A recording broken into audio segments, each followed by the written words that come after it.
ஸ்தோத்திர பலியும் மகிழ்ச்சியான பாடல்களும் ஆராதனைகளும் இந்த நாளிலே கிறிஸ்துவுக்கு உரித்தாகட்டும். அவரை குறித்து நாம் பாடும் எல்லா காரியங்களிலும் அற்புதம் நடக்கும்.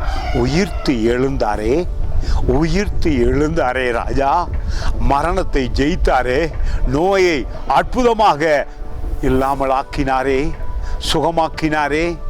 அற்புதர் இயேசு கிறிஸ்துவினாலே எங்கள் சாபங்கள் அற்புதமாக அகற்றப்பட்டதே.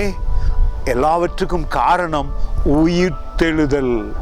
இயேசு உயிர்த்தெழுந்ததினாலே நாமும் உயிர்த்தெழுவோம்.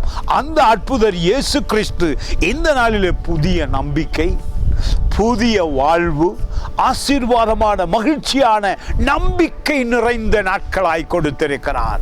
அந்த அதிசய தேவனை நீங்கள் நினைத்து துதிக்க வேண்டாமா? பாருங்க, 1 பேதுரு புத்தகத்திலே 1 அதிகாரத்திலே 3வது வசனம் சொல்லுகிறது, நம்முடைய கர்த்தராகிய இயேசு கிறிஸ்துவின் பிதாவாகிய தேவனுக்கு ஸ்தோத்திரம் உண்டாவதாக. ஸ்தோத்திரம் உண்டாவதாக. ஏன்?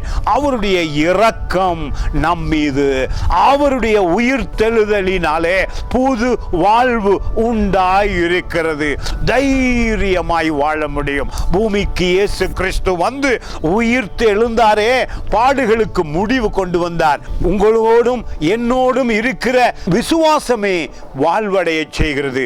உங்களுக்குள் அந்த விசுவாசம் வந்தால், எனக்குள் அந்த விசுவாசம் இருக்கிறதுனாலே நாம் வாழ்வடைகிறோம். புது வாழ்வு, புது நம்பிக்கை, ஆசீர்வாதமான மகிழ்ச்சியான வாழ்வு பூமியிலே கிறிஸ்துவால் உண்டாகின இந்த அதிசயம்தான் உயிர்ப்பு.